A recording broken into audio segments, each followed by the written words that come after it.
In this video, I'm going to show you how to do an oil change on this Ford Ranger with the 4.0 liter V6.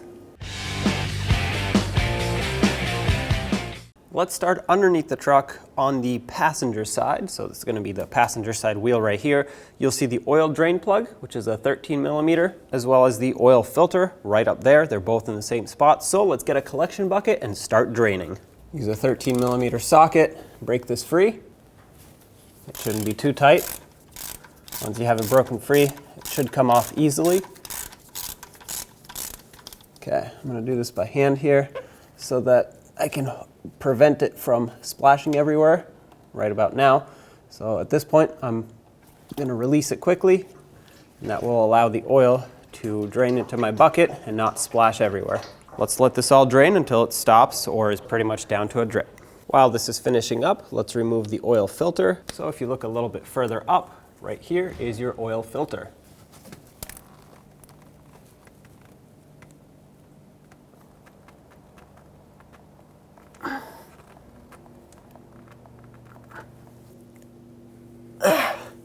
Sometimes you might need an oil filter wrench to loosen it. Other times you can get it by hand. And this truck has been sitting for a few days, so there isn't any oil coming out of the filter, but if you just ran it, there will be oil coming out of it. And you want to inspect the area where it mounts, make sure it's clean, and make sure there's no gasket left behind. As you can see right there, there is some oil, so we'll clean that up. But if the black rubber gasket from the filter, the old filter, stayed there, you definitely want to take that off. I'm just going to wipe this, inspect it, make sure everything is good, and it is. So this is ready to accept the new filter. On the new filter, I like to prime it, and that means filling it up before installing it so that it doesn't go on dry. Because this filter sits upright like this, I will have no problem doing this.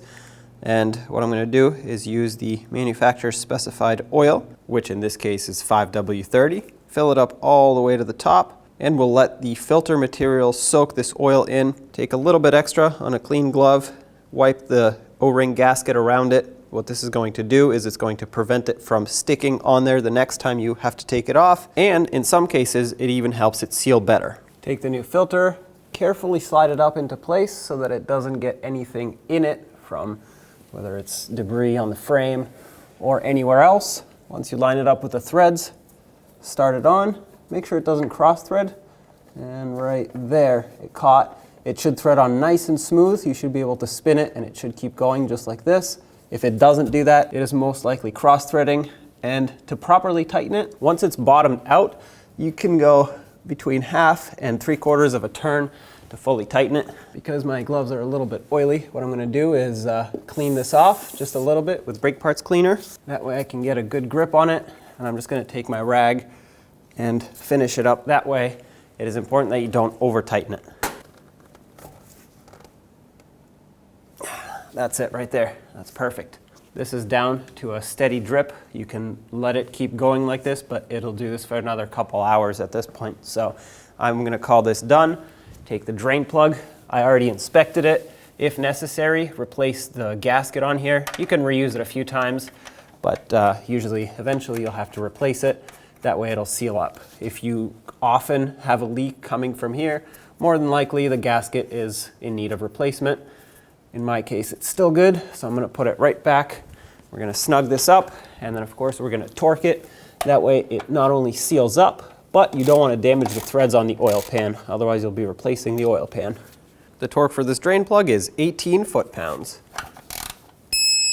Right there. It's not a whole lot, so if you don't have a torque wrench that'll do this, just make it nice and snug, about 1/8 of a turn after it bottoms out pretty much. Now let's fill it up with oil. So with the hood open, locate the oil filler, which is on the passenger side valve cover. Before removing the cap, you can see it clearly states it needs 5W30 engine oil. Take this off, set it aside, and I'm going to take the leftover of the quart that I used to fill the oil filter, finish this one off, and the total amount of oil that this engine requires is 5 quarts.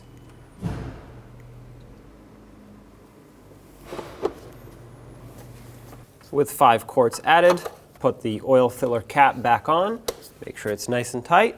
And although the 5 quarts that I put in should be a perfect amount of oil, I always like to check it on the dipstick, which is located on the driver's side of the engine. On the passenger side, there will be a yellow dipstick, but that is the transmission fluid, so don't confuse the two. Pull this one all the way out. We're going to have to wipe it off. When you pull the dipstick out, what you're looking for on this is for the oil level to be right between these two dots here. This is going to be the low mark, and this is going to be the full mark. If you add 5 quarts and do not start the engine, it should be pretty much right at the full mark. If you run the engine and you don't let it sit for long enough for the oil to drain back, it'll be right about here. And of course, if you don't add enough oil, it'll be further down at the low mark. Between low and full, it's about a quart. So like I said, if you add your 5 quarts, you should be good to go. Regardless, let's check it. I'm going to dip it in all the way down, pull it back out, and the reading says full. So that's perfect. When only the best will do, demand TRQ. The only company that lets you view before you do. TRQ is committed to offering the highest quality aftermarket auto parts that are engineered for peace of mind. Thanks for using and viewing with TRQ.